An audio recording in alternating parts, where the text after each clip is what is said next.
আমার আঙুর গাছে আবার থোকা থোকা আঙুরের ফুল আসতে আরম্ভ হয়ে গিয়েছে এবং কত সুন্দর লাগছে। নিজের হাতে লাগানো যে কোনো গাছে যদি এইরকম যদি ফুল ফল আসে তাহলে কত আনন্দ লাগে বলুন বন্ধুরা। এখানে দেখতেই পাচ্ছেন এখানে জবা ফুলটা ফুটেছে এবং প্রচুর পরিমাণে দেখুন আঙুর গাছের শাখাও তৈরি হয়েছে।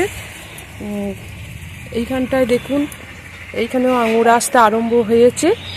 নমস্কার বন্ধুরা, আমার চ্যানেলে সকল প্রিয় বন্ধুদের জানাই অনেক অনেক শুভেচ্ছা স্বাগত। আশা করি আমার ভিডিওটি যে যেখান থেকে দেখছেন নিশ্চয়ই সকলে ভালো এবং সুস্থ আছেন।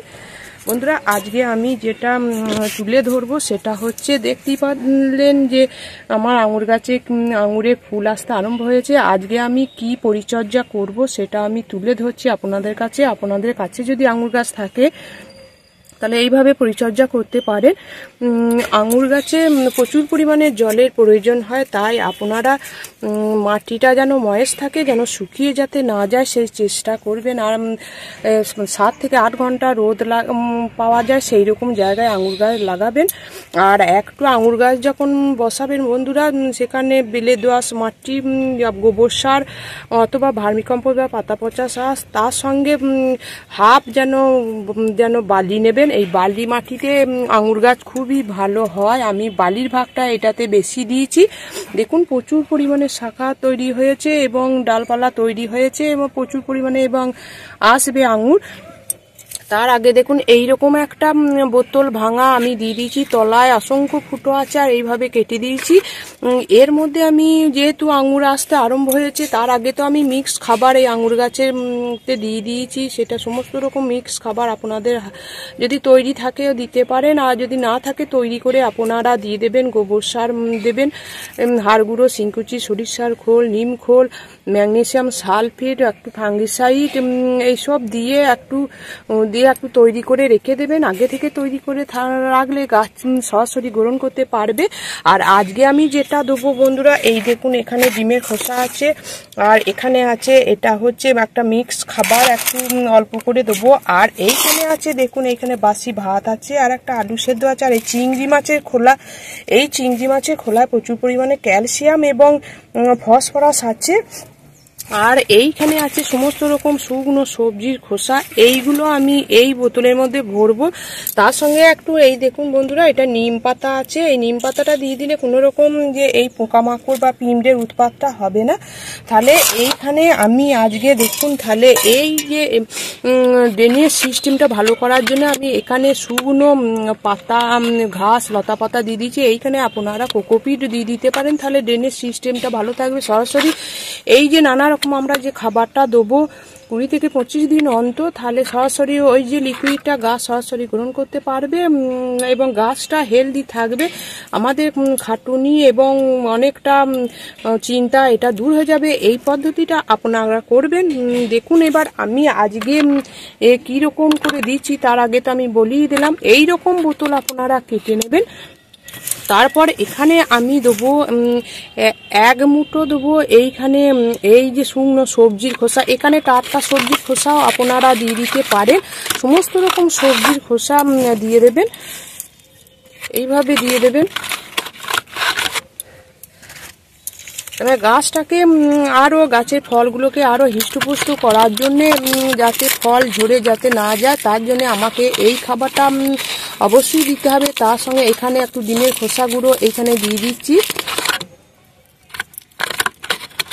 যখনই ফুল বা ফল আসবে তখন আর একটু আলাদা যত্নের দরকার হয় বন্ধুরা, আপনারা অবশ্যই এটা দেবেন। তার সঙ্গে দেখুন এই যে এই চিংড়ি মাছের খোলা, এই ভাত, এই গাছ ফল গাছই হোক, যে কোনো ফল গাছের জন্য এটা খুবই ভালো এই খাবারটা। এই ভাতটা তো আমাদের বাসি ভাত অনেক সময় থেকে যায়। এই ভাতটা ফেলে না দিয়ে আপনারা যদি এই গাছের এর সঙ্গে গোড়া থেকে একটু দূরে যদি দিয়ে দেন, যে কোনো টবে, এটা আপনারা একটু বড় ধরনের ফুল গাছ, জবা গাছ থেকে আরম্ভ করে যে কোনো ফুল গাছের গোড়াতেও এক টবে সাইজ অনুযায়ী আপনারা দিয়ে দেবেন। তারপর এখানে আমি এই যে চিংড়ি মাছের খোসাটা, এটাও আমি দিয়ে দেবো এই ভাতের সঙ্গে 1 মুঠো নিয়ে এইভাবে দিয়ে দেবো। তার সঙ্গে দেখুন এই আলুটা হচ্ছে সেদ্ধ আলু, এই আলুতেও প্রচুর পরিমাণে পুষ্টিগুণ আছে, আলুর তো জুড়ি মেলা ভার, এই আলুটাও আমি দিয়ে দিচ্ছি। কিন্তু এই যখন আলুটা দেবেন যেন তেল নুন যাতে না থাকে সেটা চেষ্টা করবেন, এবং আলু সেদ্ধ জলটাও আপনারা ফেলে দেবেন না, এটা সমস্ত রকম শাক সবজি ফুল গাছে এটা দিয়ে দেবেন। এটা প্রচুর পরিমাণে, এটা দিলে প্রচুর পরিমাণে ফুল ফলও আসবে এবং গাছটা বৃদ্ধি হবে এবং একটা ফুল ফলও ঝরবে না। তারপর আমি এখানে যেটা করব বন্ধুরা, এইটা দেখুন এই যে নিম পাতা রয়েছে, এই নিম পাতাগুলো এর মধ্যে আমি দিয়ে দেবো। এই চিংড়ি মাছের খোলাগুলো আপনারা কোনো মতেই এগুলো ফেলে দেবেন না, এইগুলো গাছের গোড়া থেকে একটু দূরে, লেবু গাছই হোক, যে কোনো সবজি গাছ, লাউ থেকে আরম্ভ করে কুমড়ো, সমস্ত রকম সবজি গাছ যে দিয়ে দেবেন, দেখবেন গাছের ফলন কেমন হবে, কারণ ওর মধ্যে তো বলে দিলাম ক্যালসিয়াম আছে এবং ফসফরাস আছে। তারপর এই যে আমার কাছে আছে এই মিক্স খাবারটা, এটা একটু অল্প দিয়ে দিলাম। এইখানে আপনারা মাটিও দিতে পারেন, গোবর সারও দিতে পারেন, ভার্মি কম্পোস্টও দিতে পারেন, এর মধ্যে আমি দিয়ে দিলাম। এর মধ্যে আপনারা জলটা যেটা দেবেন 2-3 দিন অন্তর অন্তর এই জলটা দেবেন, আর এই খাবারটা আপনারা 20 থেকে 25 দিন অন্তর এই গাছের গোড়ায় এই খাবারটা দিয়ে দেবেন। যখনই দেখবেন কমে গিয়েছে তখনই আবার এটা দিয়ে দেবেন, তার আগে একদম দেবেন না। এই খাবারগুলি হচ্ছে গাছের সেরা খাবার, সম্পূর্ণটা জৈবিকভাবে করার চেষ্টা করবেন। আর এই ফাঙ্গিসাইডটা মাঝে মাঝে প্রয়োগ করবেন, আপনাদের হাতের কাছে যা ফাঙ্গিসাইড থাকবে, যেটা সাপই হোক, ট্রাইকোডার্মা ভিডি হোক, যা থাকবে তাই করবেন। আর কীটনাশকটা অবশ্যই পোকা লাগুক না লাগুক একবার করে প্রতি সপ্তাহে একবার নিম অয়েলটা প্রয়োগ করলে গাছ, আপনার আঙুর গাছে আর কোনো সমস্যা থাকবে না। এই আঙুর গাছের পাতা দেখবেন লালচে ভাব হয়ে যায় এবং গাছ মারাও যায়, তাই সেইটা লক্ষ্য রেখে আপনারা সেই রকম টেক কেয়ারগুলো করবেন, তাহলে আর কোনো সমস্যা থাকবে না। তারপর আমি এইখানে দেখুন একটু এটা জলটা দিয়ে দিচ্ছি। গাছটা সমস্ত পুষ্টি গুণগুলো বন্ধুরা যেটা দরকার তা এই বোতলের মধ্যে আছে, সমস্ত পুষ্টি গুণগুলো এর মধ্যে পেয়ে গিয়ে গাছ একটা নতুন রূপে পরিণত হবে এবং গাছের ফলটাও বেশ হৃষ্টপুষ্ট হবে এবং একটা ঝরবে না, গাছটা হেলদি থাকবে। তাই আপনারা অবশ্যই এই একটা কাটা বোতল এইরকম করে সাইড দিয়ে এটাকে একটা করে যখন গাছটা বসাবেন অবশ্যই এটা করবেন। এইগুলো তো আমাদের তেলের বোতল বা জলের বোতল, এইগুলো ফাইবার বা প্লাস্টিকের বোতল বা কোটো হলেও হবে, এইভাবে করে দেবেন। আমাদের খাটুনি কম হবে এবং চিন্তা দূর হবে এবং পরিশ্রমও কম হবে, কোনো রকম থাকবে না, হেফাজত থাকবে না। তাই এই খাবারটা এখনো থেকে গেল, এটা আমি লেবু গাছে দেবো, আম গাছে দেবো। এই খাবারগুলি হচ্ছে গাছের সেরা খাবার। ভাত একদম আপনারা যদি পশু পাখিদের দেওয়ার পর যদি বেঁচে যায় তো অবশ্যই এগুলো রেখে দিয়ে আপনারা একটা কম্পোস্ট সার তৈরি করবেন এবং করেও গাছের গোড়ায় দিতে পারবেন সেই মাটিটা।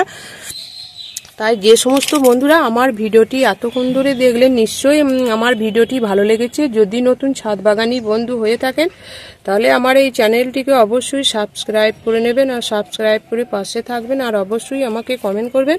আপনাদের মূল্যবান কমেন্ট আমাকে অনেক অনেক বেশি অনুপ্রাণিত করে গাছের পরিচর্যা সমেত ভিডিও আপনাদের সামনে তুলে ধরার জন্য। আপনারা এইভাবে আমার পাশে থাকুন এবং আমাকে অনেক অনেক উৎসাহিত করুন। আপনারা ছাদে প্রচুর প্রচুর ফুল গাছ বসান, ফল গাছ বসান এবং শাক সবজি গাছ বসান। আপনারা ভালো থাকুন, সুস্থ থাকুন। ধন্যবাদ।